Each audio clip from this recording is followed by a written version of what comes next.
जुड़े, वो भी चाहते हैं कि उनके भी जो फ्यूचर स्पेस प्लान्स हैं उसमें भारत के साथ साझा भागीदारी करना चाहते हैं, पार्टनरशिप करना चाहते हैं, सीखना चाहते हैं और जॉइंट एंडेवर्स आगे चल के बढ़ाना चाहते हैं स्पेस की तरफ। माननीय उपसभापति महोदय, जो दोनों मिशन लाइफ हुए लैंडर और रोवर के, इसका जो सराहना हमने अलग अलग पत्रकारों में देखी, उसके 3 प्रमुख जो उद्देश्य थे, the 3 main objectives of Chandrayaan-3, वो तीनों इतनी सफलतापूर्वक, इतने प्रिसिशन से एग्जैक्ट 6:04 पे जो लैंडिंग हुई, वो तीनों जो हमारे लक्ष्य थे, एक था कि सेफ एंड सॉफ्ट लैंडिंग हो मून सरफेस के ऊपर, दूसरा था कि हम डेमोन्स्ट्रेट कर सके, दिखा सके रोवर ऑपरेशंस, जो मून पे रोवर बाहर निकला और उसने जो ऑपरेशंस करी, और ऑन साइट एक्सपेरिमेंट्स जो लूनर सरफेस पे करने थे। ये तीनों पे 100% सफलता प्राप्त करना, ये हम सबका सौभाग्य है। और मैं अपने पूरे सदन के मेंबर्स की तरफ से आपके माध्यम से प्रधानमंत्री नरेंद्र मोदी जी को, जो टीम स्पेस और साइंस एंड टेक्नोलॉजी की केंद्र में और राज्यों में इस विषय के ऊपर चिंता करती है, और जो पूरा इसरो की टीम है जिसने इस पे दिन रात मेहनत करके, विशेषकर जो हमारी महिला साइंटिस्ट हैं उनको मैं विशेष करके धन्यवाद भी देता हूं, उनको बधाई भी देता हूं। हमने देखा है गत दिनों में कैसे महिला साइंटिस्ट ने एक प्रमुख भूमिका निभाई है हमारे अलग अलग स्पेस मिशंस में, और ये महिला साइंटिस्ट आज वास्तव में भारत का गौरव बनी है।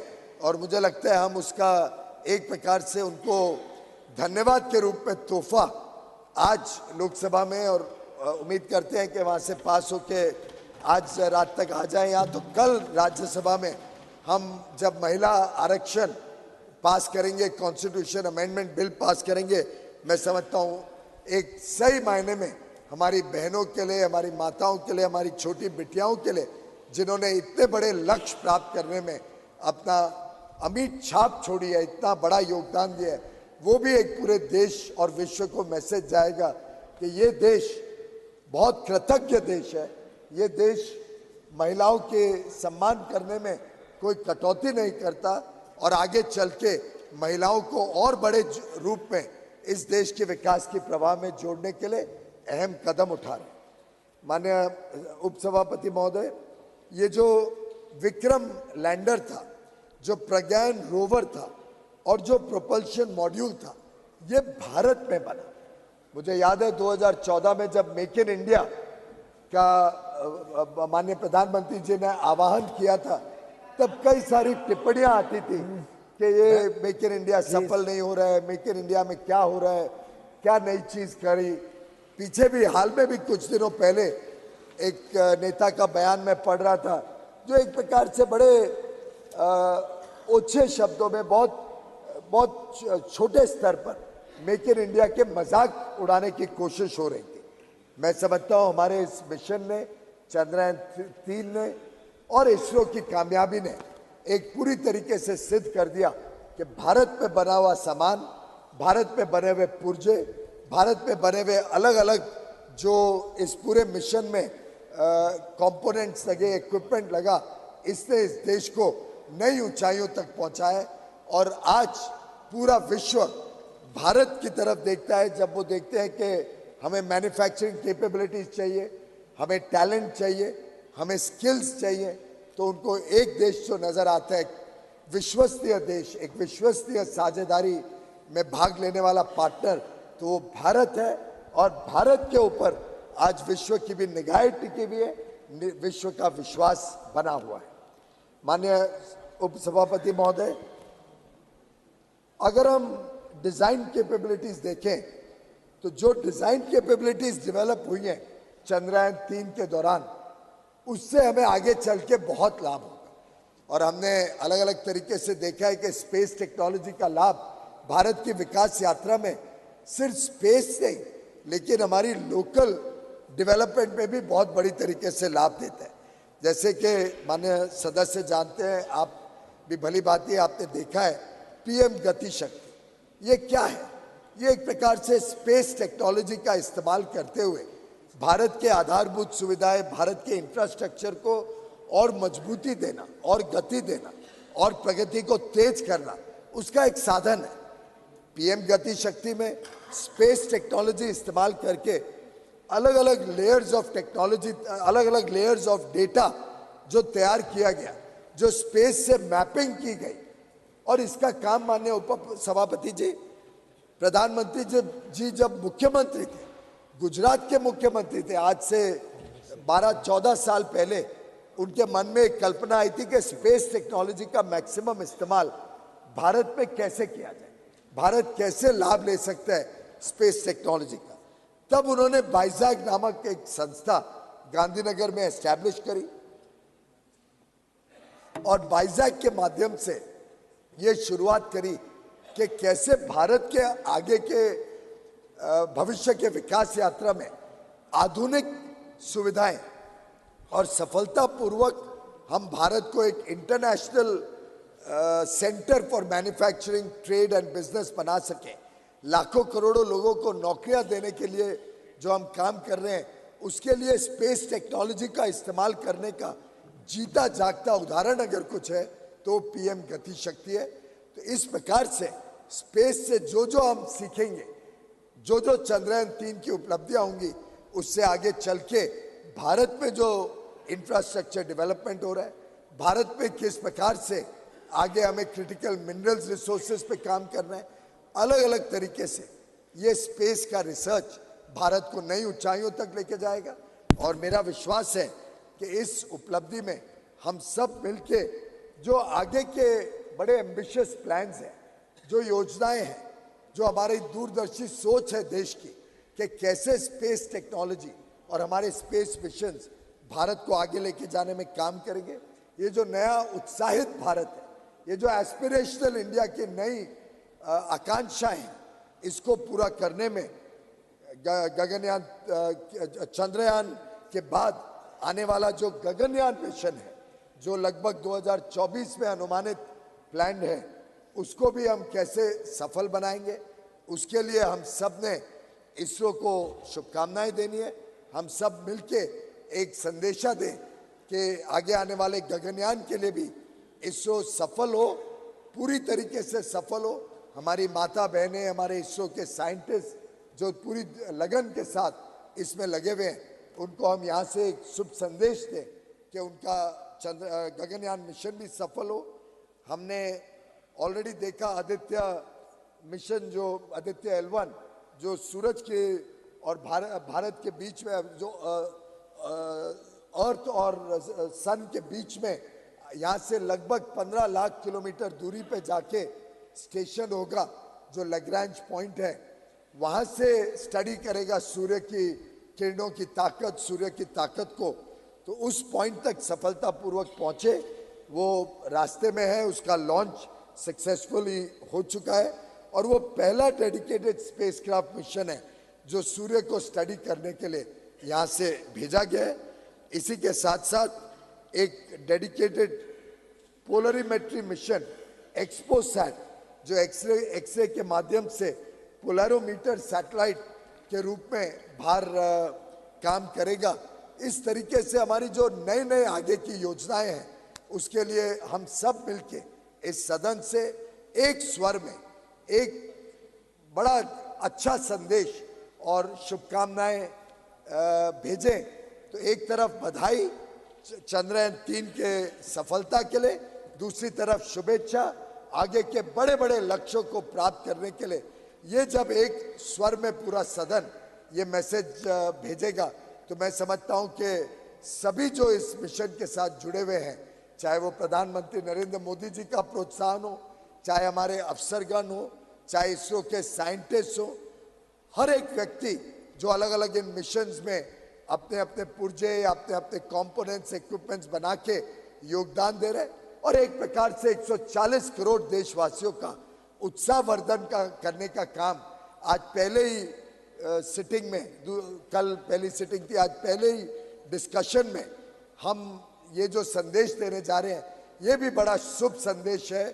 कल यहाँ पे महिलाओं को आरक्षण देने का काम भी मैं उम्मीद करता हूँ कि सर्वसम्मति से जब ये सदन पारित करेगा, तो दो शुभ संदेश, एक तरफ यहाँ का हमारा प्रवेश, आज का ये चंद्रयान-3 का बधाई का और शुभकामनाओं का मैसेज इसरो को, और तीसरा कल महिलाओं को, हमारी माता बहनों को आगे की जो लेजिस्लेटिव भारत की प्रवाह है, जो भारत के आगे आने वाले दिनों में अमृत काल में विकसित भारत बनाने की जो जर्नी रहेगी, उसमें हमारी माता बहनों का, महिलाओं का आरक्षण देके इस सदन पार्लियामेंट में और ज़्यादा योगदान मिले, उसके लिए जो हम कदम उठाने जा रहे हैं, मैं समझ पार्लियामेंट, लोकसभा में और असेंबलीज में, दोनों में जो हम कदम उठाने जा रहे हैं, ये तीनों ये शुभ संदेश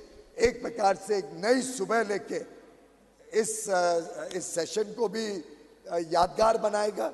ये नई सुबह देश की अमृत काल की यात्रा में भी हम सबके लिए ऐतिहासिक क्षण बनेगी, और हम सब इसके साक्षी हैं, हम सब इसमें भाग ले रहे हैं।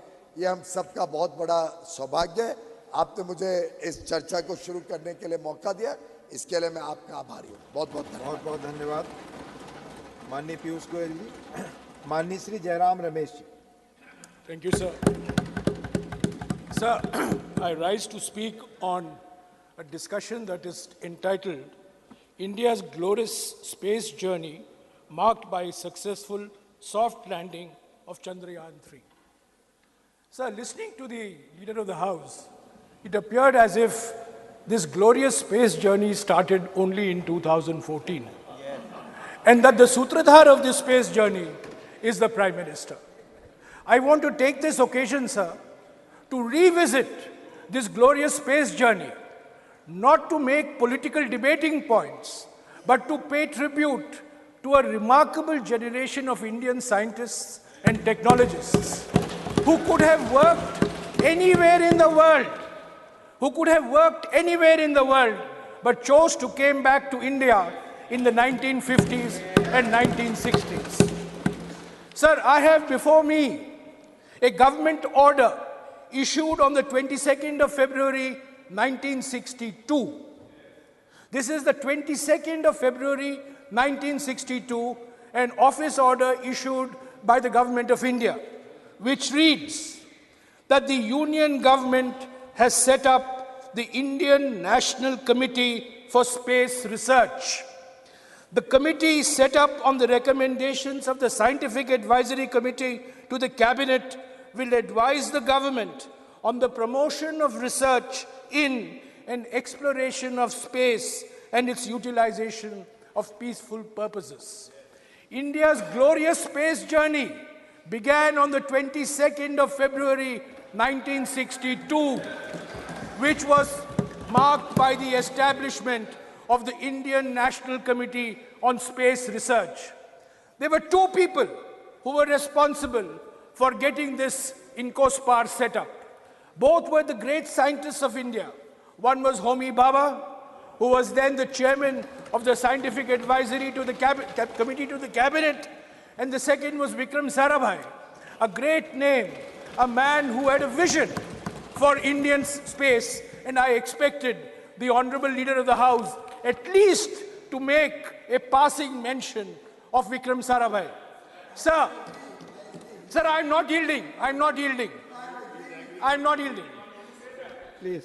Sir, it was 2 weeks. It was 2 weeks before INCOSPAR was set up that the Prime Minister of India, the then Prime Minister of India, Jawaharlal Nehru, went to Ahmedabad to visit the physical research laboratory that was created by Vikram Sarabhai way back in 1947. Sir, this is a photograph I have of Pandit Nehru with Vikram Sarabhai and E.V. Chitnis. In the old Parliament House, you could have seen this photograph. But in this new Parliament House, we need a telescope to see each other. I don't have a telescope, sir, but you can take me for my word. This is a photograph of the Prime Minister of India with Vikram Sarabhai and Professor E.V. Chitnis, who is 97 years old and is still alive. He is one of the key figures in this space journey.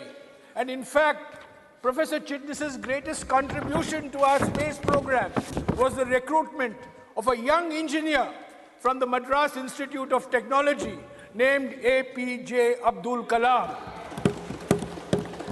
Sir, after the establishment of INCOSPAR on the 22nd of February 1962, the second milestone in this glorious space journey was on the 21st of November 1963, when India launched its Sounder rocket from Thumba, near Trivandrum.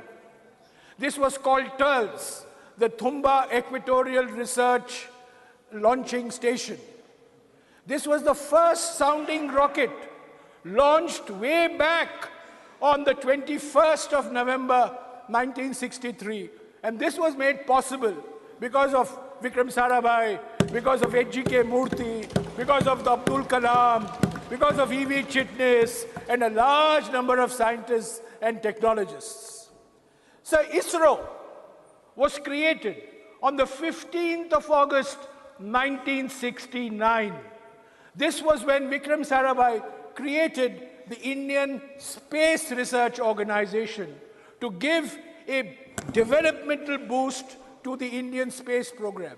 So the Indian space program is the only program in the world that has not come out of the military sector.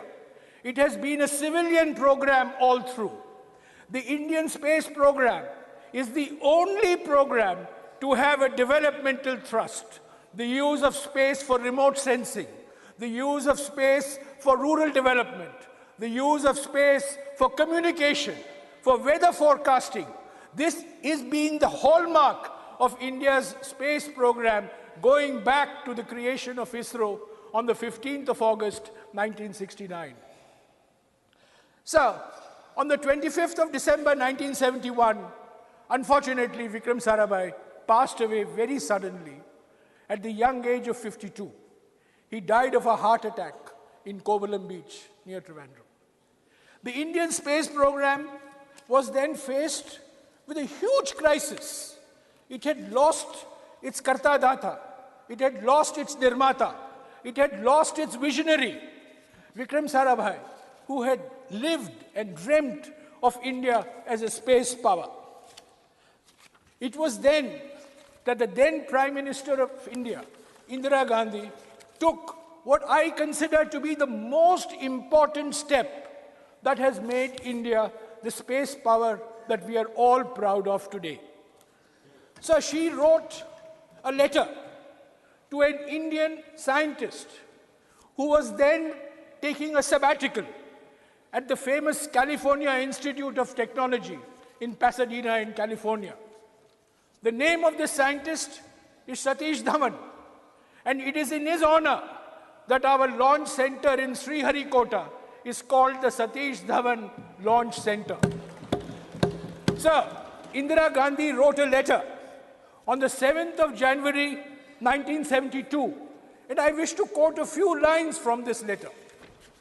This is the Prime Minister of India writing, "Dear Dr. Dhawan, Vikram's sudden and tragic death has deprived our entire space research program of leadership. You are aware of the heavy investment we have made in it. The 10-year profile of the development of space shows the extent of our commitment. We cannot afford to allow the entire organization to crumble.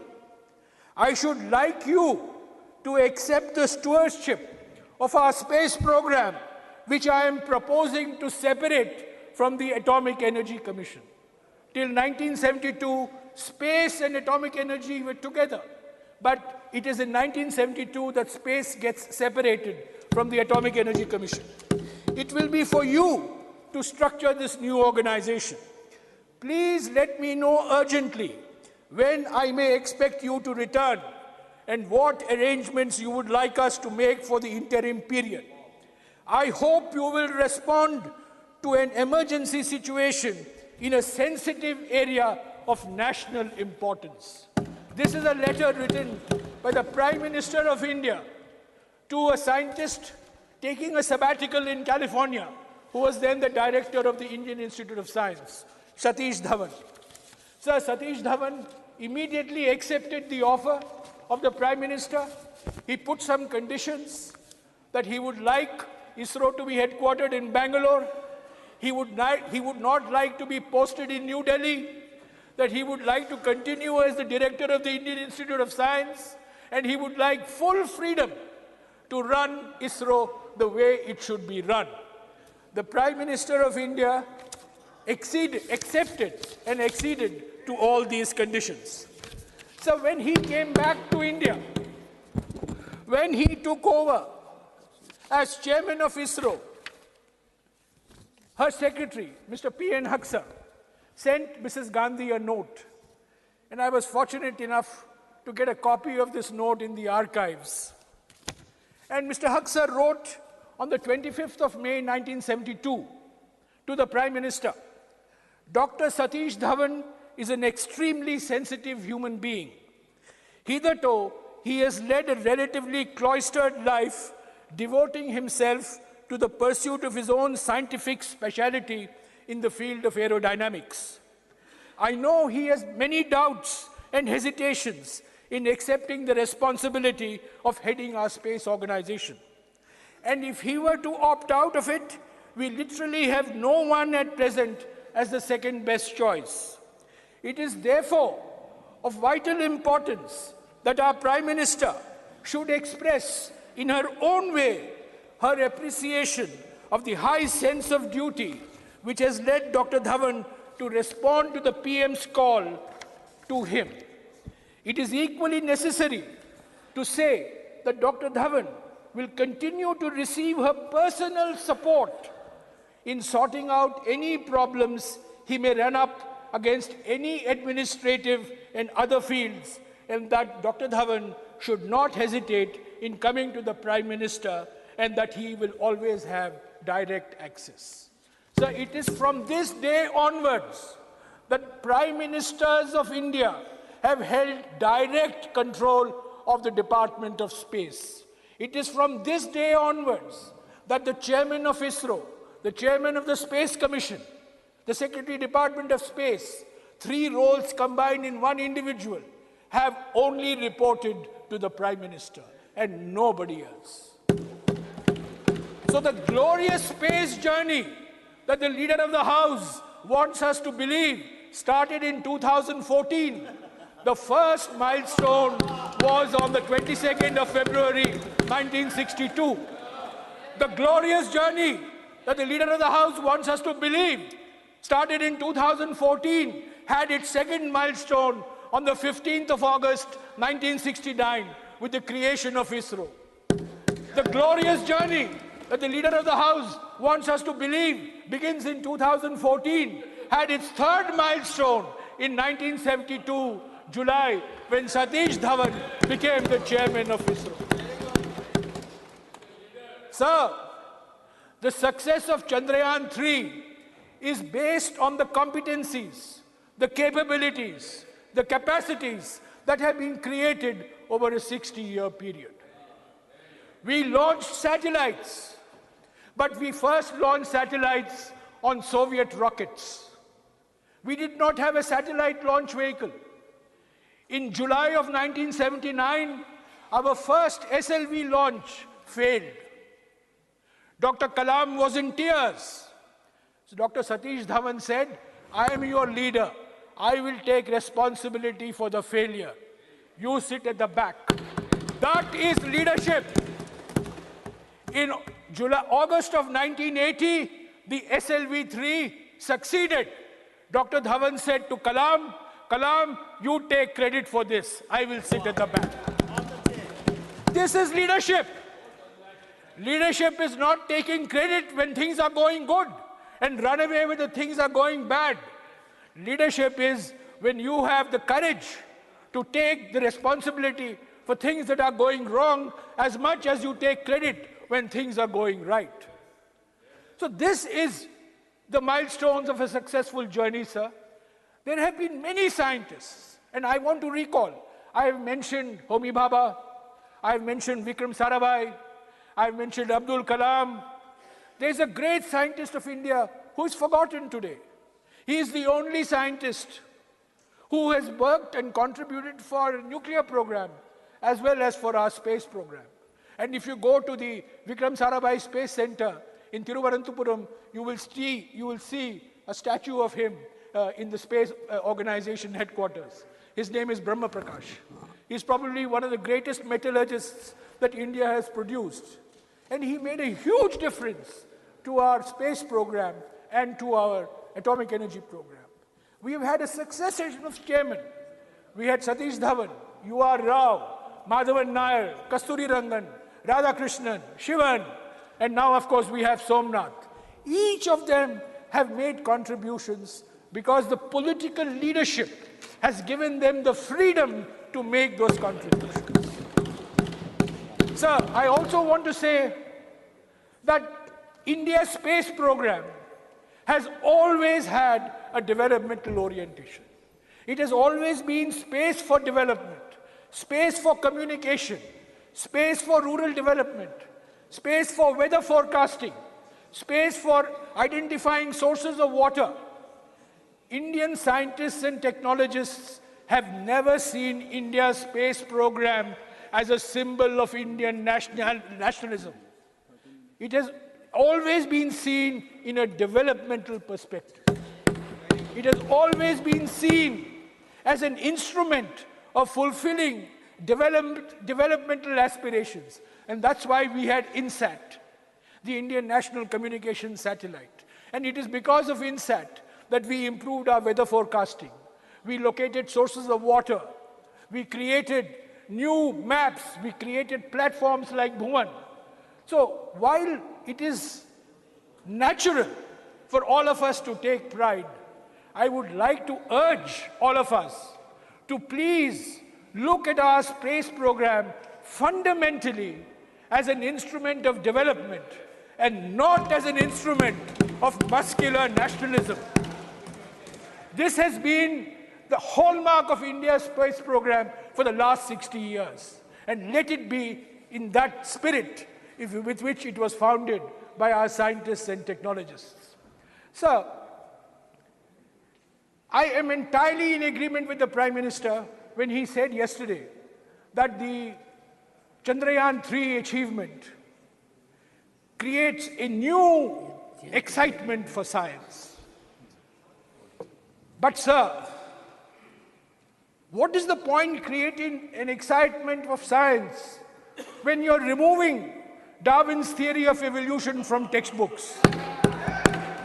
What is the importance of creating excitement of science when you reject Newton, you reject Einstein, you think all knowledge was available to India 2000 years ago? Sir, that is not a scientific temper. Scientific temper is the spirit of inquiry, is a spirit of questioning. We have had glorious tradition.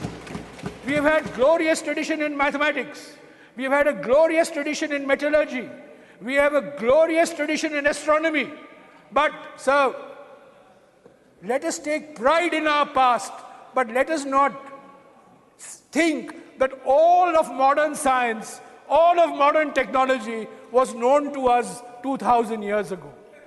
We have to move with the times. That is the scientific temper. That is the scientific spirit.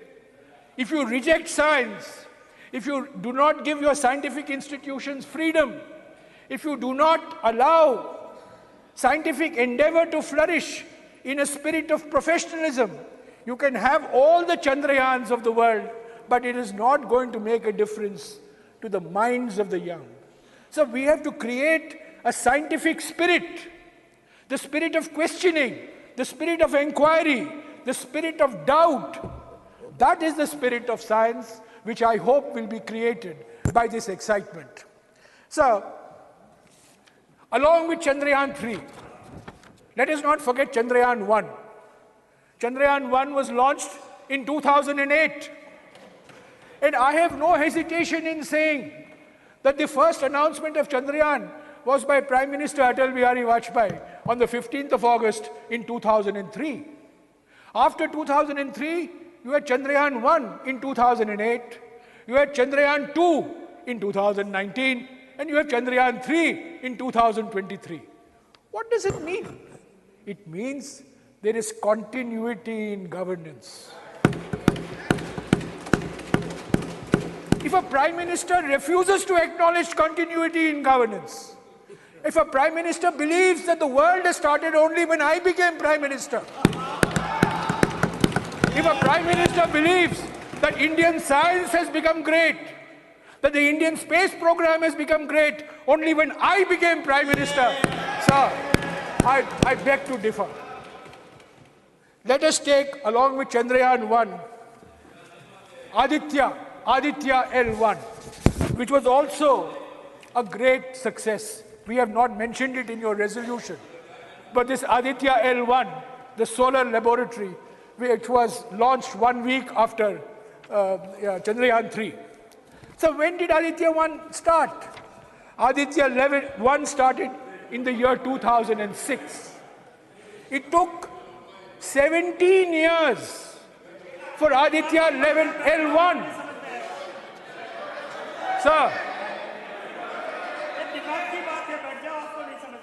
Sir, can I finish? Sir, it took 17 years for Aditya L1 to be conceived, to be planned, to be executed, and to be launched. The Honorable Leader of the House said, we are now making things in India. Sir, we have always been making things in India. Larsen and Toubro, Walchand Nagar Industries. There are so many Indian companies I can think of which have been associated with the Indian space program going back to the 70s. To say that suddenly after 2014 we have started making things for our space program is a complete distortion of facts. In fact, the Indian space program has always been based on creative partnerships with the Indian private sector and Indian public sector. Our nuclear reactors are made in India. Our rockets are made in India. Our launchers are made in India. Our satellites are made in India. And they were being made in India before 2014. Sir, I don't know what your intention is, whether you want to pass a resolution at the end of the discussion. But if you do want to pass, sir, let me finish, sir. If you do want to pass, please acknowledge that the capabilities, competencies, and capacities that have resulted in Chandrayaan 3's success are the results of investments made over the last 60 years. These are based on contributions of successive prime ministers. These are based on contributions of a large number of Indian scientists, large number of Indian technologists, many of whom we don't even know of, many of whom we don't even acknowledge. But I think today is the day when we should salute our Indian scientific community, our Indian technological community. So, it is the Indian scientists and Indian technologists who gave India the Green Revolution in the 1970s. It is Indian scientists and Indian technologists who gave India the White Revolution in the 1970s. It is Indian scientists and Indian technologists which have created our missile development program, the Agnis and the Prithvis and the Nags. And it is Indian scientists and Indian technologists who have given our space program the profile in the world that it has today. And I want to say one thing about these scientists and engineers, sir. So all the newspaper headlines, all our talk is based on our elite institutions of learning. I happen to come from one of them. But I have no hesitation in saying that the contributions in the space program have come from men and women who are graduates of government engineering colleges, of lesser known engineering colleges. They are not from IITs, they're not from IIMs, but they are from colleges in Kollam, colleges in Trivandrum, colleges in Surat, colleges in Baroda, colleges in Pune, colleges in Bhopal, in Rajasthan, colleges in Indore, colleges in Jaipur. This is what colleges in Chennai. Sir, this is the strength of Indian science. The strength of Indian science doesn't come from 5 institutes or 10 institutes or 15 institutes. The strength of Indian science comes from a very large population of engineering institutions, which we have to nurture, which we have to upgrade, which we have to recognize, and which we must give full freedom for them to operate. So, sir, I associate myself with the sentiments of the Leader of the House, who has not heard whatever I have said because he's been busy in conversation with the person next to him throughout. He has been busy in conversation throughout. No. Take a Sir. Jairam, now you have made a reflection. Let him react. He has. And before that, Jairam was on right track. Jairam, you were on right track. But when I took the seat, you got little political. What is this? From science, you traveled to politics. Sir, I had got up in between also. Unfortunately, Jairam thought, Honorable Chairman, sir. You are a political life. Sir हमारा पुराना रिश्ता है sir, हमारा पुराना रिश्ता है और ये बड़े इन्होंने कुछ साल पहले आइंस्टाइन और न्यूटन को कंफ्यूज भी कर दिया था। पुराना उसको रिश्ता, याद नहीं दिलाऊंगा उनको। पुराना रिश्ता, पर आज उनसे भाषण सुनना पड़ा, प्रवचन सुनना पड़ा। पुराना हमारे रिश्ता, स्पेस प्रोग्राम का क्या उपलब्धियां हैं। पुराना रिश्ता और पुराना घाव मीठा दर्द देता है। Sir, I associate myself with the Leader of the House. We acknowledge, we salute, we applaud ISRO, the past members of ISRO family, the present members of ISRO family. We congratulate our Indian scientists. We congratulate our Indian technologists. I am sure that many more achievements are there in the years to come. But sir, I will only end by pleading that we need to give our scientific and technological institutions full freedom. We need to give our scientific and technological institutions full independence and professionalism. And we need to free our scientific and technological institutions of any political patronage and political interference and political intervention. So let us on that thought, acknowledge the glorious space journey that we have had. And let us also acknowledge the milestones that we have gone through, even though the Prime Minister and the Leader of the House may choose to airbrush them away from history. They are a fact of life. They cannot be erased from history. They are very much part of our space journey. I thought that it is important for me to remind the House where we have come from, the journey that we have taken, the achievements that we have had, the people who have contributed, rather than fall victim to this new impression that has been created that this entire accomplishment of Chandrayaan 3 and Aditya L1 is the result of only one individual. Thank you, sir.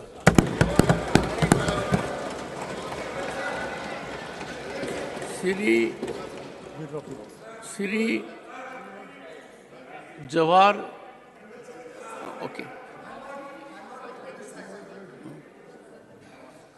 Got up as soon as Jairam initiated, and you are right, he started on the right track. I had got up, unfortunately he did yield, only to say I fully agree with him and associate with him when he was talking about the journey. But now since he has also taken it to a political level, I have only 2 comments to make, sir. Of course, the journey is extremely important. We have all assembled here. We are all going to speak about various aspects of the journey, and we have many other speakers who will be delving on who played what role, who provided what kind of funding support, who made this whole mission really get the kind of speed and scale that made it a success. But at the end of the day, I'm sure my honorable colleague and friend Jairam will also appreciate that people run many races. There are marathons run, there are sprints run, there are 100 meters, 200 meters, 42 kilometers, all sorts of races. But ultimately, one must also acknowledge that it's the Your turn will grit come. and determination Your turn. that makes the winner win. But on the other point where he made a personal comment on me, well, I'm sure everybody is human and everybody can make mistakes. Honorable members. I may not be as infallible as Mr. Jairam Ramesh. He's of course infallible. Please. He has never made any mistakes in life. Right. I have very openly and in public acknowledged I made a mistake at that point of time in the rush of speaking. But I have not made the kind of colossal mistakes that my friend Jairam Ramesh has done when it comes to killing the development journey of India. In so many ways, my friends from Andhra and Telangana are still suffering for the irrational way in which, as the architect of the split of Andhra Pradesh, he left both countries, both states in trouble. I have not politicized it. I have not spoken about his failures when it comes to environment. I have not spoken about how he became an impediment to the very progress of the nation of infrastructure development. I think we can leave Please, that no, take it. Honorable members, please. One second, I'll come to you. I'll come. Please take your seat. Please. Please. Honorable members, I hope the comment I'm making now will be appreciated. The intellectual level of the House is very high. About 3 decades ago, I was in Rajya Sabha as a junior minister. A very distinguished member was making a scholarly address, as Jairam made. At that point of time, there was entry of another member. It is in the context of leader of the House saying, I fully agree with him. I'm on that. So when that member entered, the speaker got worried that member will unsettle him. So immediately says, even my very good learned friend agrees with me, so that he doesn't say otherwise. And came the swift comment, fools never differ. That was the comment. No, I said you have to understand, sir. I said it with apologetic mode. That if these two have agreed, we have to see in several perspectives. Mr. Jawar Sarkar, you will take a time, sir. Sir, No, what did you say, sir? One second. One second. Look at the rejoinder of the leader of the House No. after such a brilliant speech, bringing in Telangana and division of Andhra Pradesh. Honorable Sir, that's members. actually shameful. One second. No, He it is took the deleted. point at me, I took the It is point at him. deleted. Where is the shamefulness? Where is the shamefulness? I You think see, it is between two deleted. friends, don't come in the way of that. The comment is not on record. And honorable members, after a long time, we had a good debate. After a long time, the people were informed. Maybe there is a political put which will be there both sides and all sides. But after a long time, we are on track. And therefore, we must appreciate it. My comment, light comment was in that direction only. Let us, please. No. I'll look into it.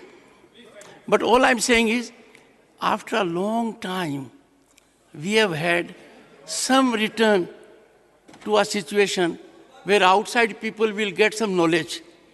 They will get inspired. All sides. You want to say something, ma'am? Yes, ma'am.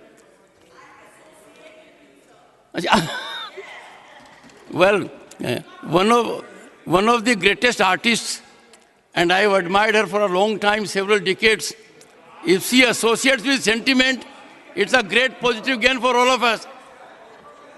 Mr. Jawahar Sarkar, and he brings on the table huge bureaucratic experience. Mr. Jawahar Sarkar. Thank you, sir. As I can't see any clock, I hope my time starts now. Sir, the first point that I would like to make is across the House. 21 minutes.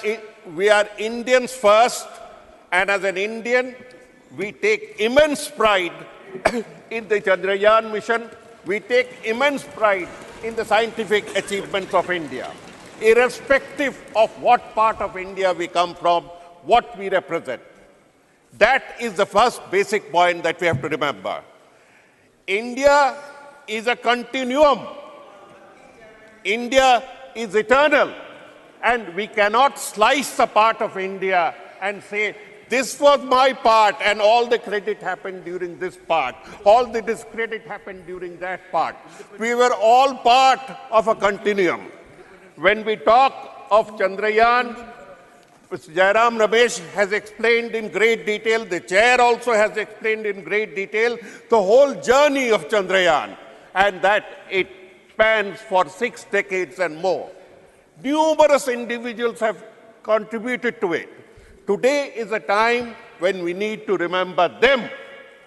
We need to celebrate the moment, but we also need to remember our history. We also need to celebrate history. So I'll begin with where Mr. Jairam Ramesh said, the great contribution of Pandit Nehru to the whole episode, to the whole journey. As Indians, no one can deny, I am not speaking parochially, no one can deny the immense contribution of the man who introduced scientific temper in India, the man who introduced all forms of scientific research, Vikram Sarabhai. We have come to a new house and there should be a new approach. Instead of only political leaders, we should celebrate the images, the statues of Vikram Sarabhai, of Abdul Kalam, of Homi Bhabha. These are the ones who took us to where we are.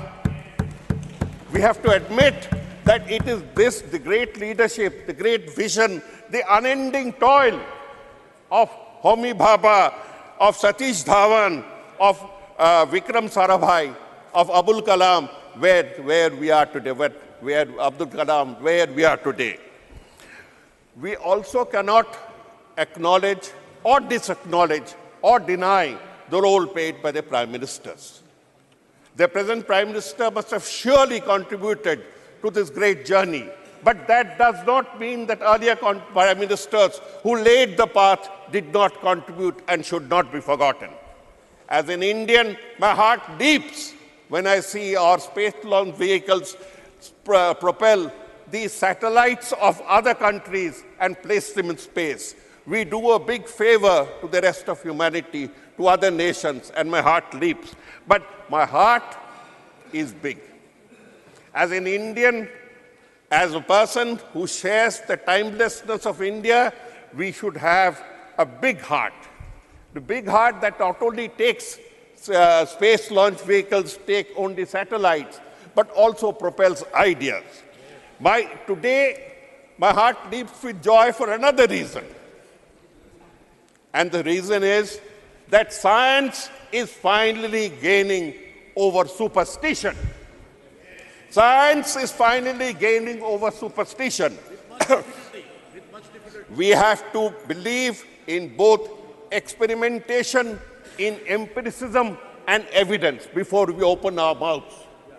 Before we open our mouths, we must think of the consequences of what we are saying. Experimentation, empiricism and evidence. How can someone say that Ganesha's head was placed by plastic surgery? We had his Chaturthi yesterday. How we believe in the greatness of Ganesh. But how can you say that his head was placed by plastic surgery? How can you talk of stem cell surgery, stem cell science, bringing in a particular large section in the Mahabharata? We have to have you have to have both faith in something and faith and a strong belief in rationality. Personally, I don't find any great conflict between a faith in something and rationality. Others may, I don't. As an Indian, I can move along with faith and I can also move along with rationality. But I would not ever like to see the date when faith, superstition, and backwardness trample upon the fruits of science. We have the science minister who comes and says that we reject Darwin. We have another minister who comes and says we reject Einstein. For God's sake, if you reject science, you cannot celebrate science just because the timing was such. You cannot reap the benefits of a timing and then say. We had a science and technology minister who said we discovered the theories of Pythagoras before Pythagoras. For God's sake, you are a minister of the Republic, of Great Republic of India. You cannot make these statements. Please refrain, the leaders. I beseech of you, please restrain them from making irresponsible statements. A vice chancellor of Andhra University talks about stem cell research. A chief minister talks of Mahabharata, talks of internet and space communication during the age of Mahabharata. Let us from this lesson, let us from this moment take an oath that before we make unscientific comments, we will restrain ourselves, we will stick to science so that we have many more Chandrayans, we have many more Adityas, we have a superior make in India. Since people were talking about contribution, a very important point that we need to remember is that this contribution of Chandrayaan reveals that it is the smaller technological colleges of India that are not in the limelight.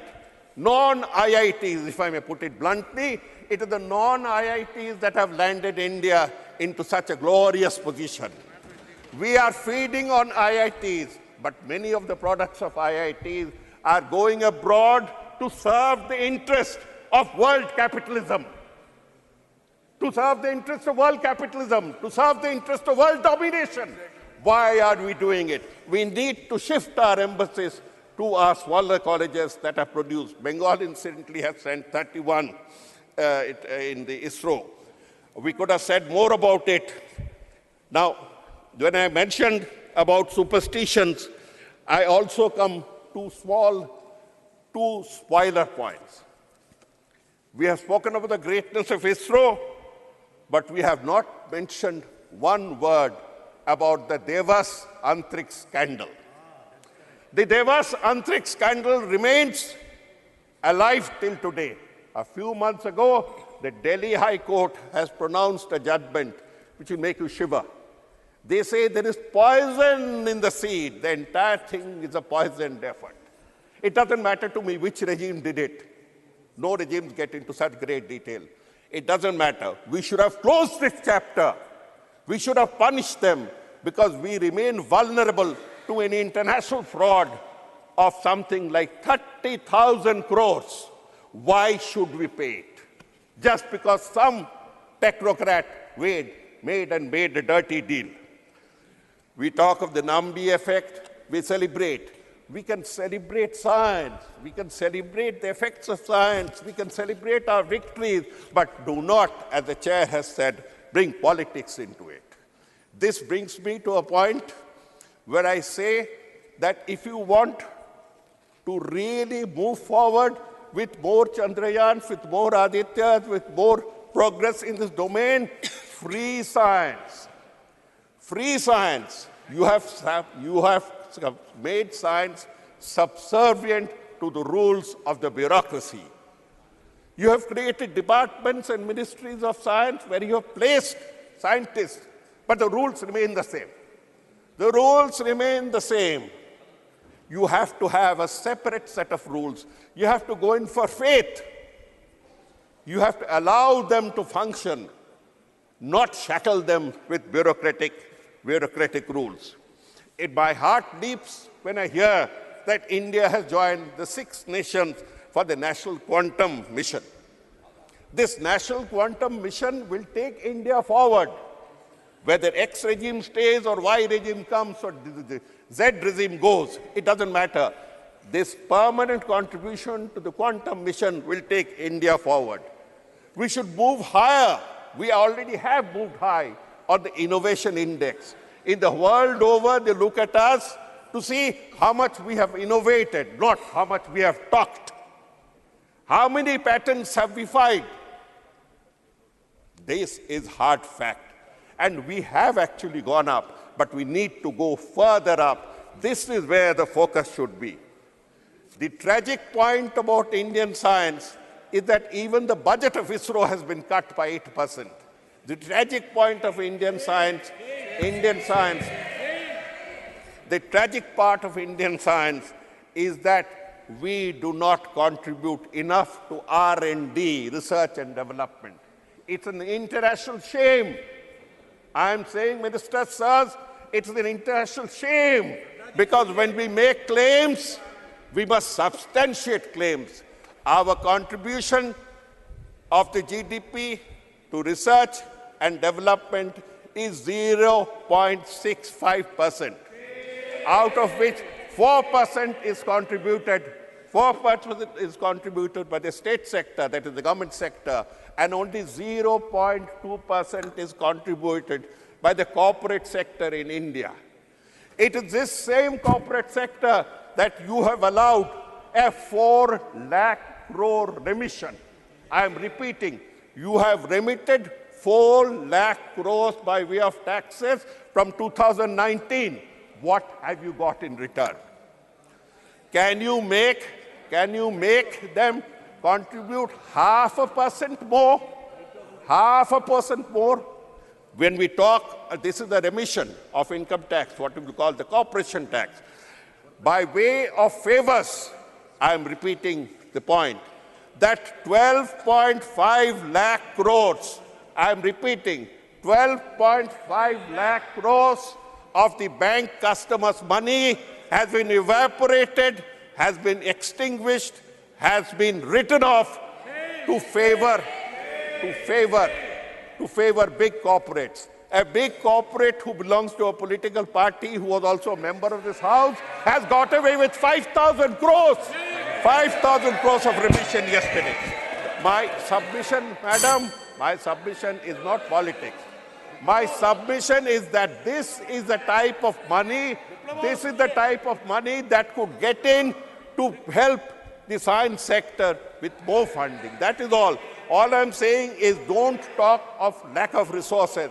Say that we have resources, they have gone in the wrong directions, but now that we are conscious of our capabilities in science and technology, in industry, in Make in India, let us put more money in research and development. And where do we get the money from? I have mentioned already the 5,000 crores that has been remitted. Do not permit these things to go on. We have had a long discussion on the space mission. We have had an erudite discussion by Jairam Ramesh, by the Honorable Chair, by the Leader of the House. I thank all of you, but we should have found time not only for space and the moon, but also for Manipur. We have had no time at all to discuss Manipur. With these words, I thank you, and I support the resolution in favor of congratulating Indian science as a whole for several generations. Thank you. Sri Trachui Sobal.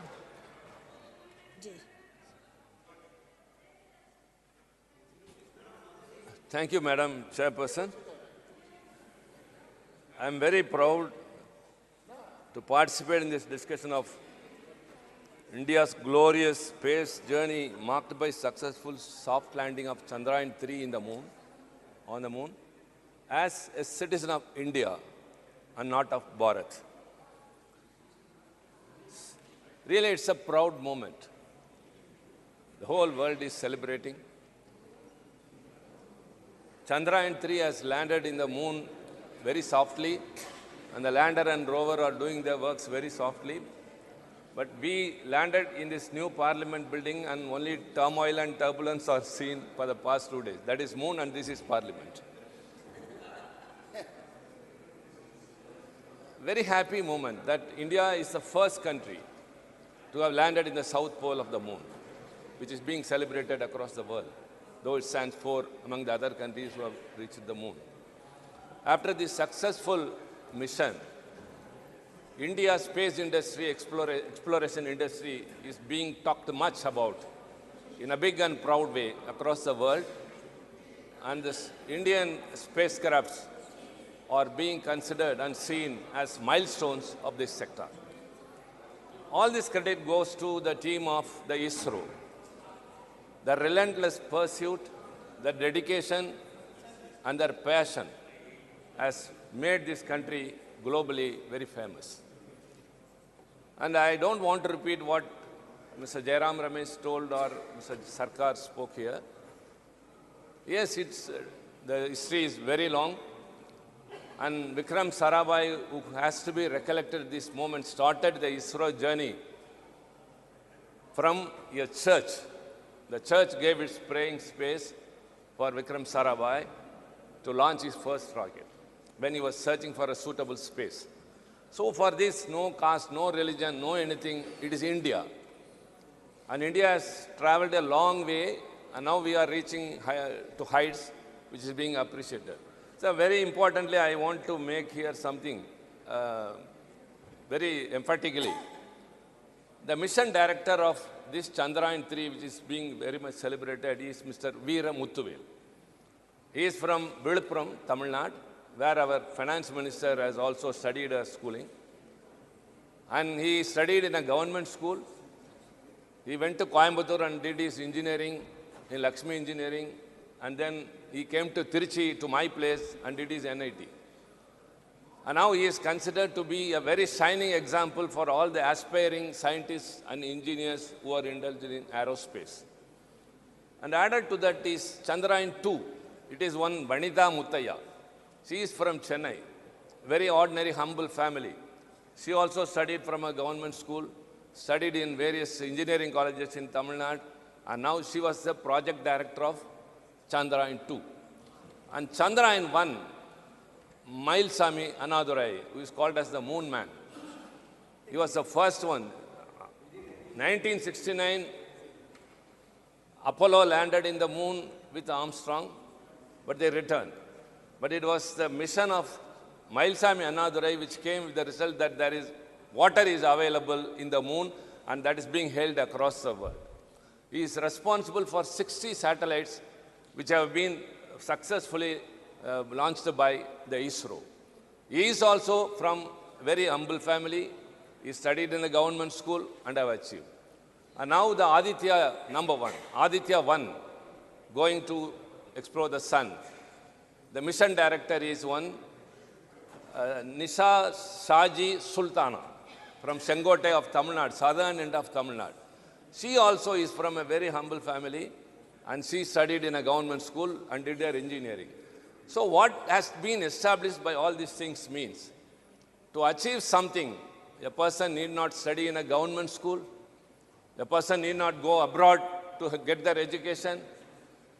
And all these students and all these engineers who have succeeded are from Tamil medium school.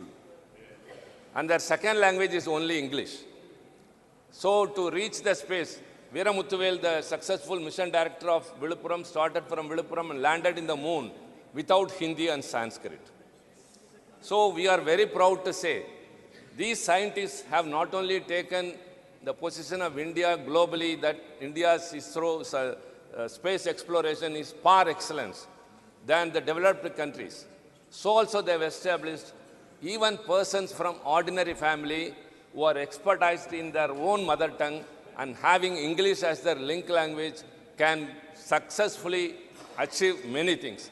So this is a very, very important thing we have learnt in this, and we have to compliment every one of the scientists. Sivan, who was the former chairman of ISRO from Kanyakumari, and now the chairman, Mr. Somnath, all have made us very proud.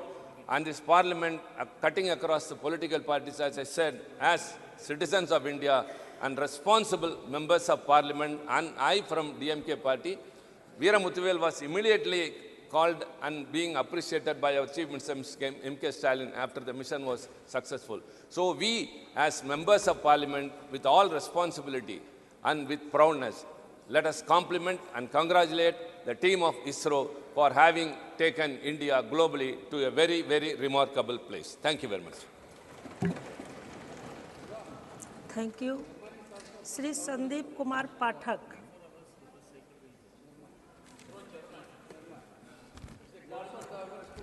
बहुत बहुत धन्यवाद chairman sir. आज मैं पूरे देश को बधाई देना चाहता हूं इस बहुत ही महत्वपूर्ण सफलता के लिए, और सबसे ज़्यादा उन वैज्ञानिकों को और उन लीडर्स को जिन्होंने इस पे कंट्रीब्यूट किया है। आपको ये बताना चाहूँगा कि स्पेस मिशन की शुरुआत स्वतंत्रता से बहुत पहले हो गई थी। कलकत्ता में प्रोफेसर मित्रा थे, सीवी रमन साहब थे, और आते आते स्वतंत्रता के बाद फिर विक्रम साराभाई और होमी भाभा, इन लोगों ने एक ऐसी लीडरशिप, साइंटिफिक लीडरशिप की नींव रखी जो आने वाले समय में आज इसरो का जो आज स्वरूप देखने को मिल रहा है उसका एक प्रमुख कारण थे। 1960 में ही सबसे पहले इंडियन नेशनल कमेटी बनी थी, बाद में फिर उसका नाम इसरो किया गया था, जो जयराम जी ने बड़े डिटेल्ड में इसके बारे में बताया है, उस पर मैं नहीं जाऊंगा।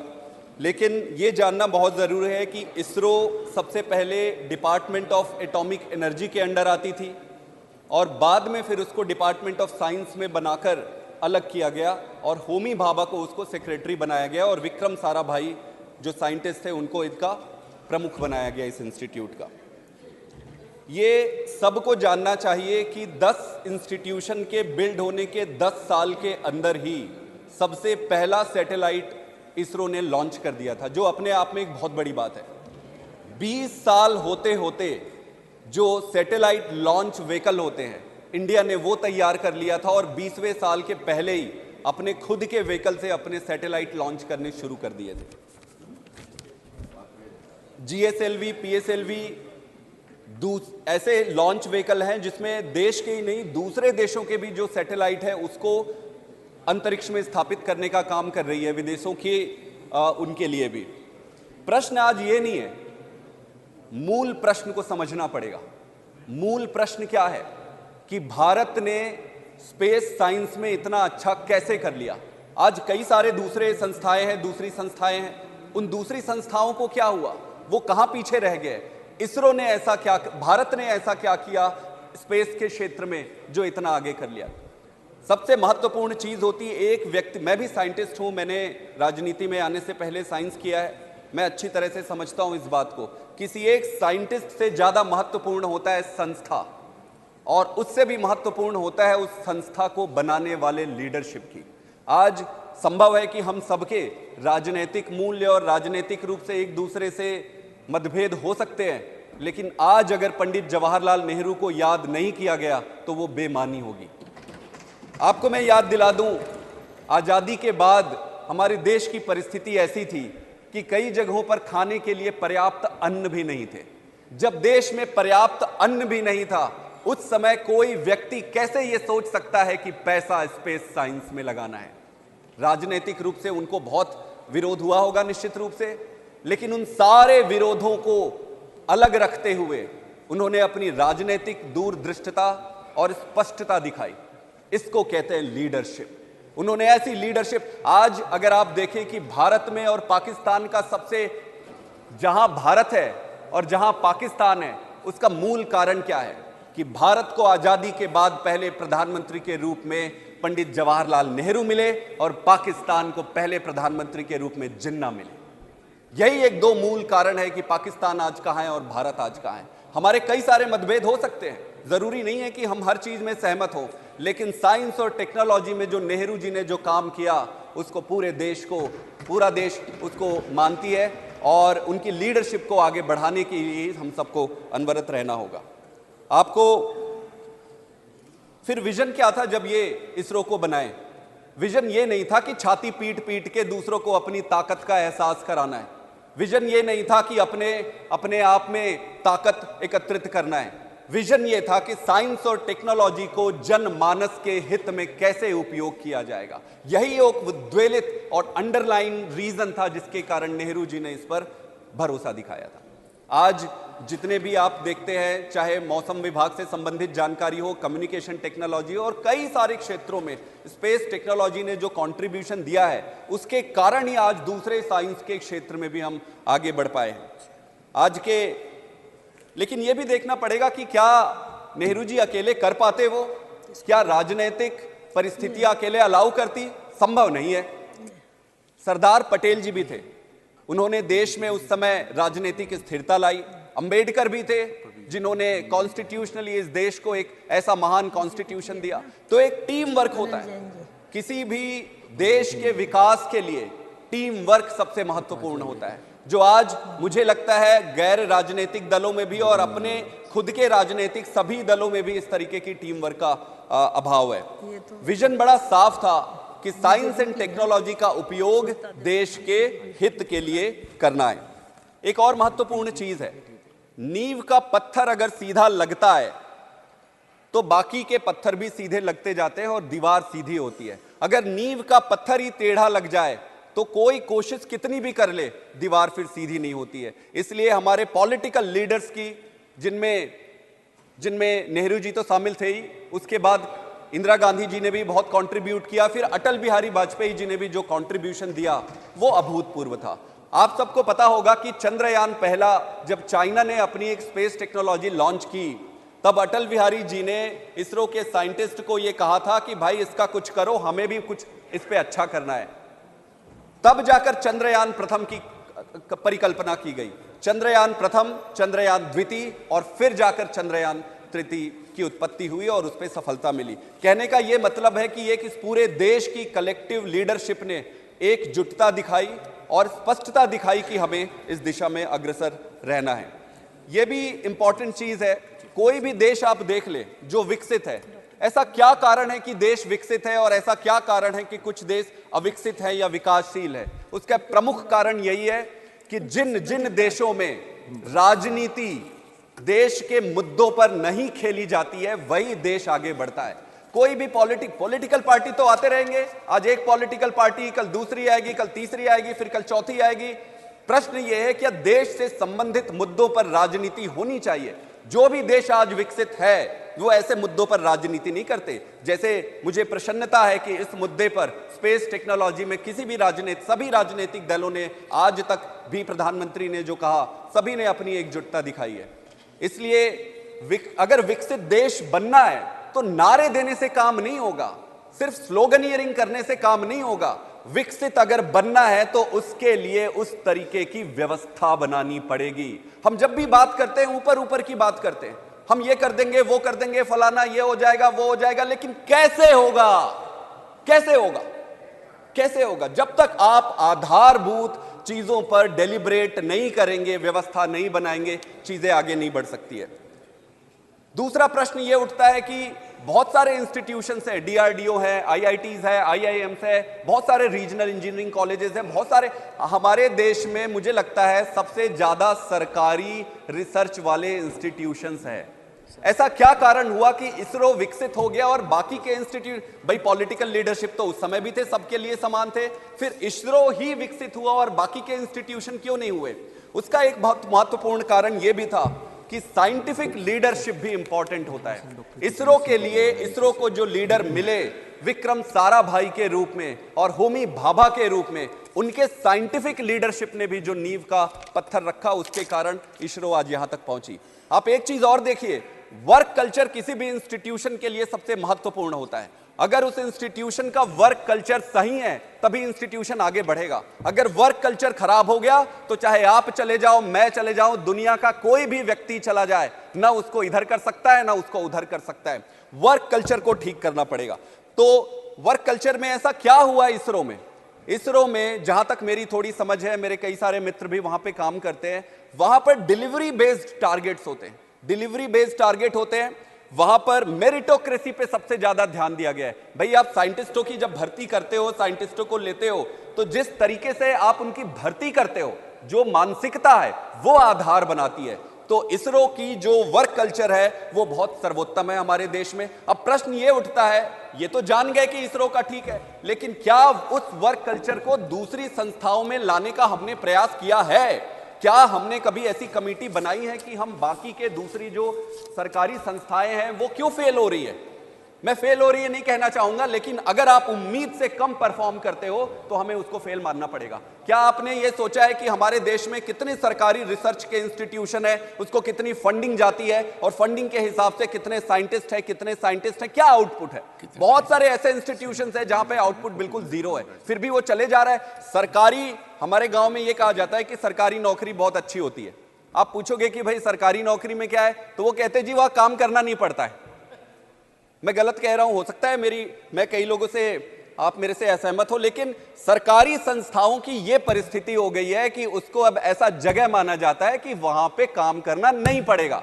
अगर सारे इंस्टीट्यूशन के वर्क कल्चर को ठीक नहीं किया गया समय रहते, तो यह मानना कि भारत विकसित होगा वो एक दिवा स्वप्न होगी। और सिर्फ भाषण से, सिर्फ किसी के भी, मेरे से भी, मैं राजनीतिक दलगत में उतरकर इस इतने महत्वपूर्ण मुद्दे को विशिएट नहीं करना चाहता हूं।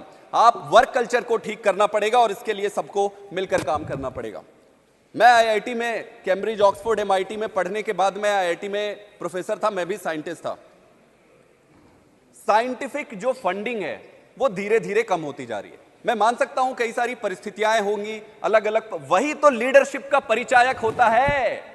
जब आपको कष्ट होता है, जब आपके पास कम पैसे होते हैं, तो कम पैसों में आप किसको कितना फंड करते हो और आपकी प्रायोरिटी क्या है, वही दर्शाता है कि लीडरशिप क्या है। जब आपके पास पूरे पैसे हैं, पर्याप्त पैसे हैं, तो सबको बराबर बांटना ये कोई बड़ी बात नहीं है। प्रश्न यही उठता है कि हम साइंटिफिक फंडिंग्स को धीरे धीरे धीरे धीरे क्यों काटते जा रहे हैं? हमें बैठना पड़ेगा, हमें सोचना पड़ेगा और इसको दलगत राजनीति से ऊपर उठाना पड़ेगा कि कोई भी सरकार आए, कोई भी पार्टी आए, इन सब पर राजनीति बिल्कुल नहीं होनी चाहिए। सबसे महत्वपूर्ण प्रश्न है कि हम बार बार ये कहते हैं कि ब्रेन ड्रेन हो रहा है, ब्रेन ड्रेन हो रहा है। मैं भी था विदेशों में 9.5 साल, 10 साल तक मैं बाहर था। मेरे मस्तिष्क में ये क्लियर था कि मुझे भारत में आना है और जो मर्जी हो जाए मैं अपने देश के लिए काम करूंगा। लेकिन मेरे से भी अच्छे अच्छे साइंटिस्ट हैं जो मेरे से भी ज्यादा अच्छा कर सकते हैं, वो विदेशों में रुके। उनमें से कई वापस आए, कई वापस आके चले गए। चेयरमैन सर वापस आके चले गए। मैं आपको एक उदाहरण देता हूं। जब आप विदेश से अच्छी पढ़ाई करके साइंटिस्ट बन के यहां आते हो, साइंटिस्ट बनने के बाद आप क्या चाहोगे? भाई उसे लेबोरेटरी चाहिए। बिना लेबोरेटरी के साइंटिस्ट वैसे ही होता है जैसे बिना पानी के मछली और बिना भाषण का नेता। साइंटिस्ट को आप 2-2, 3-3 साल बिना लेबोरेटरी के अगर आप छोड़ दिए, तो साइंटिस्ट 2 साल में उसके काम करने की चेष्टा, उसकी सारा साइंस सब धरा का धरा रह जाता है। फिर 2 साल के बाद वो एक सरकारी नौकर बन जाता है। 2 साल बाद सिर्फ उसकी ये टेंशन रहती है कि मेरे को नौकरी कैसे बचानी है, प्रमोशन कैसे मेरा हो जाए, जैसे तैसे जुगाड़ तुगाड़ करके काम कर लो, काम करके भाई प्रमोशन हो जाए, तनख्वाह तो फिक्स है।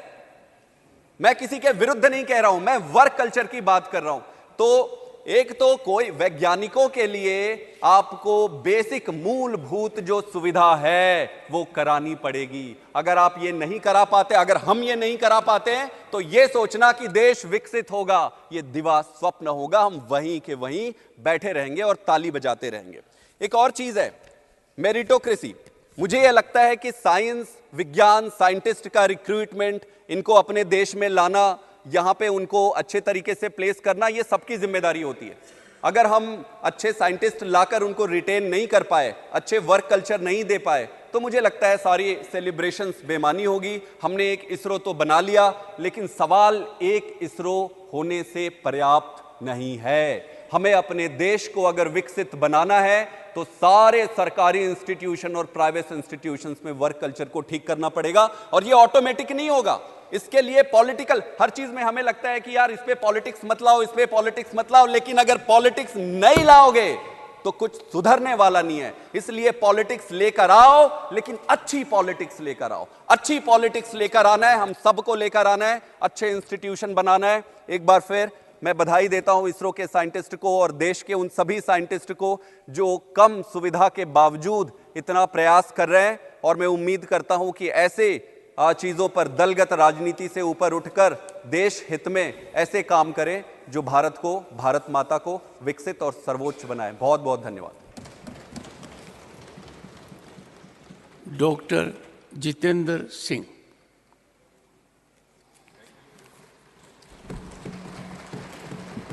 Thank you, Chairman, sir, for giving me this opportunity. I have been keenly listening to all these speakers, Mr. Jairam Ramesh, Mr. Prasad, Mr. Sandeep Pathak, and Shivaji. Mr.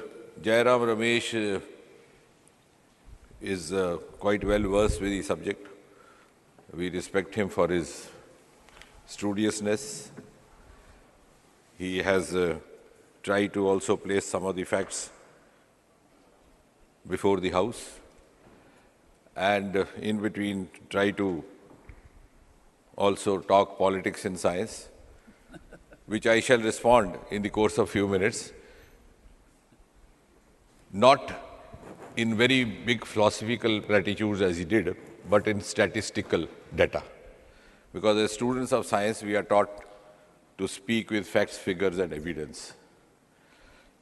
But before I do that, and leave some thought for him to go home and ponder about, I seek your kind indulgence. प्रधानमंत्री मोदी जी के नेतृत्व की सरकार के मर्यादा के अनुकूल आपकी यदि अनुमति हो तो गैलरी में बैठे एक हमारे सज्जन हैं, वो अगर खड़े होकर के अपना चेहरा दिखाएंगे सदस्यों को तो अच्छा लगेगा। Mister Veera Muthuvel, the project director of Chandrayaan, ladies and gentleman. You have celebrated Chandrayaan, you have seen Chandrayaan, you have sung Chandrayaan, but this is the culture under the government headed by Prime Minister Modi. With all the patronage and support from all the quarters in the government, this team works in anonymity. And if there was an iota of politics, it would not have been so. It would have been otherwise.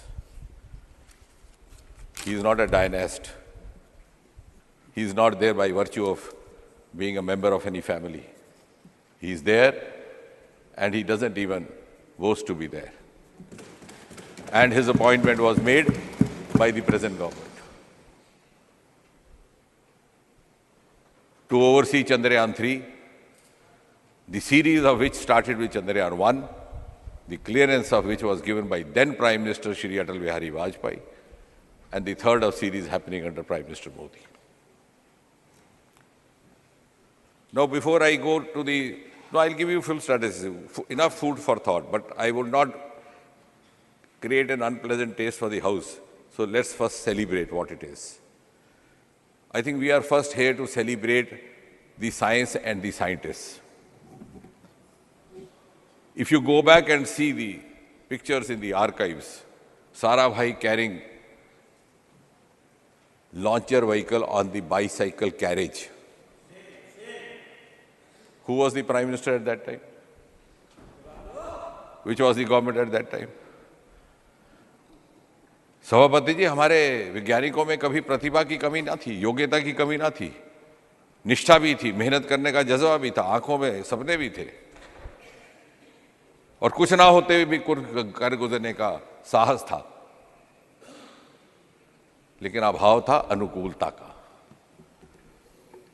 और वो अभाव अब पूरा हुआ।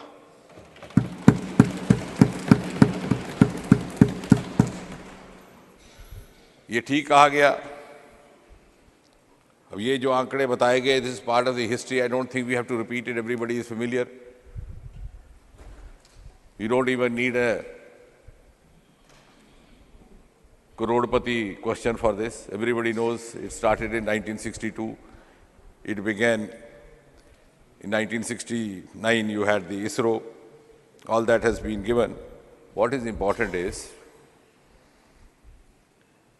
that when we started our program in the early and mid-60s. On the one hand, you had Sarabhai, devoid of transport. And on the other hand, you had Soviet Union and United States preparing to land a human being on the surface of moon. So that was the gap, that was the difference and the distance between the two. And still, this group of young scientists had that courage. Now, what has happened which has led to this quantum leap? Something might have happened. कोई जादू की छड़ी आ गई। अभी हमारे मित्र कह रहे थे कि वैज्ञानिकों को पैसा नहीं दिया जाता, प्रोत्साहन नहीं दिया जाता, उसकी भी मैं बात करूंगा एक एक करके। शायद कुछ एक हाल ही के दस्तावेजों से वो परिचित नहीं है। कुछ तो ऐसा हुआ होगा that we started meeting success now and not then. 3 generations later, इन्होंने कहा कि this is not a military program. ठीक कहा जयराम जी ने, and he complimented for not making it a military program. The question then is, if it was not a military program, then why were the civilians debarred from entering into the premises of Sriharikota and this? You had regimented it. It is for the first time that the gates of Sriharikota have been unlocked in 2020. Who was the Prime Minister at that time? I am not going to say. Because this debate is not around Prime Ministers. Unfortunately, it has been sought to be. No, you made it. You made it a Nehruvian debate. I don't want to go into Nehruvian blunders. I am not going into that at all, because I said, with all honesty, we'll talk in facts, figures, on the basis of evidence. We don't even need to name the Prime Minister. I am not naming anybody. But this happened only in 2020. At the time of launching of Chandrayaan, Chairman Sir, there were thousand media persons right at the site watching it with their naked eye.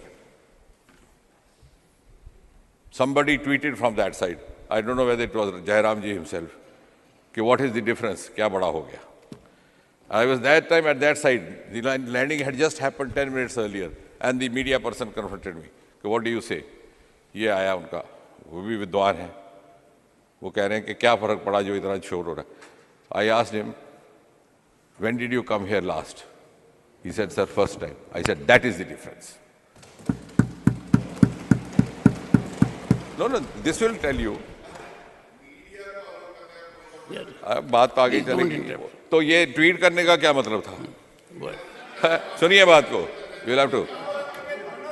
Now the point is, the common man was debarred from even peeping inside the gates. This will address all that is being said. Now they are saying why they were kept away. You had kept the Space Department behind a veil of secrecy. You had regimented it. You had disallowed it to be synergized with all these stakeholders. You had disallowed to the industry to indulge in this. And that is why the progress got halted. It took us 75 years to reach where we have reached. And that has happened after the quantum leap of the last few years. What has happened? Before 2014, there were 4 startups in space, 4. It is embarrassing to say. Between 2020 and today, there are 150 startups. Earlier ones have already turned into entrepreneurs, like Skyroot and others. I'll come to, one of our friends spoke about the science at large, that also I'll come, but let's first celebrate what we are doing.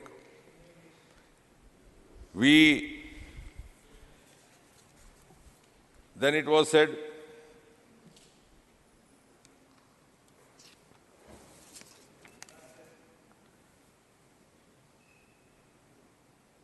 engineering colleges, government engineering colleges, women colleges, this is what Sri Jairam ji was saying. And he was saying, why you celebrate 5 IITs only? Thank God we celebrate. These were created by Nehru. But we have never said that our scientists are only from IITs. Even today, the gentleman I have introduced is not from IIT.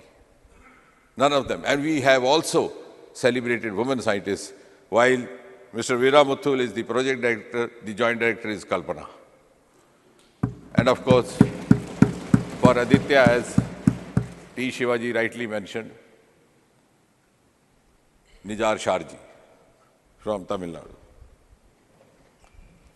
Now you have narrated entire history because you think you are addressing a house which hardly reads science, hardly reads space. So you score 1962, this happened, 1969, Sarabhai died. We know all those details. Sarabhai, I can give you even further details, how he died and what happened. He died from a myocardial infarction. There was a conference in the night, he didn't wake up in the morning. Then Satish Dhawan.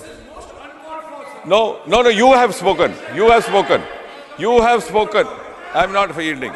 What I'm trying to say is, you are trying to narrate a chronology. You are trying to narrate a chronology simply to summarize the facts.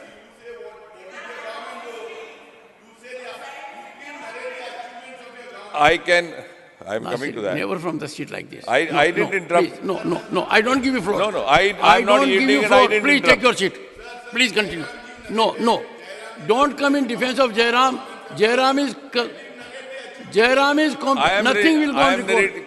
Jairam is competent to defend himself. I am narrating and if all. there will be an occasion, I am I'll give narrating opportunity. both what the past governments did as well as this government does. And I'm not naming the prime ministers. Everybody knows Sarabhai passed away unfortunately at the prime of his life. Satish Dhawan stepped in, and of course he had to, for legacy reasons, the headquarter continues to be in Bangalore. Now who knows Satish Dhawan more? Incidentally, he belonged to Jammu and Kashmir, which many of the friends here may not be aware. Nevertheless, that is besides the point. What I'm trying to say is, need not share these facts just to impose ourselves. Let's actually talk about the facts and figures. Now, when you say what is new, and as it was tweeted, the new is the budget itself. I'm going to come to the funding as a whole, but if you see only the government budget, if you see the space budget alone, there is a 142% increase in the last 9 years. The budget of Department of Space in 2013-14 was 5,168 crore and 96 lakh. You can check, verify. The budget in 2023-24 for Department of Space is 12 crore, 5,043 crore, 91 lakh, nearly 13,000 crore, almost 3 times increase. Now for the friends who were generalizing, saying what is the science budget, I can give you individually. Overall, if you see all the science departments, the total budget in 2013-14 was 21,025 crore. This year, it is 57,303 crore and 69 lakh. I'm not going to the other departments of science because, for example, even in atomic energy, somebody was referring to atomic energy. It was 7,561 crore in 2013-14, and it is now up 3 times, 25,078 crore.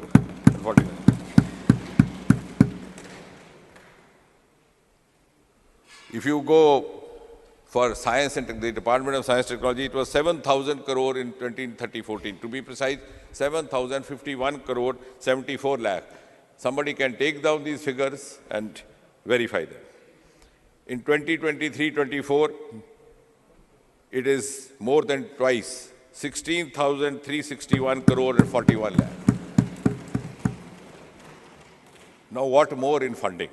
Our friend who claimed to be a scientist was bemoaning this. What earlier governments did not do and what this government has done.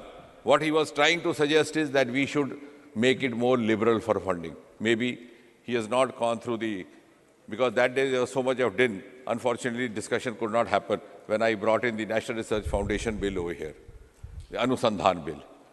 I wish you were there, we could deliberate on that.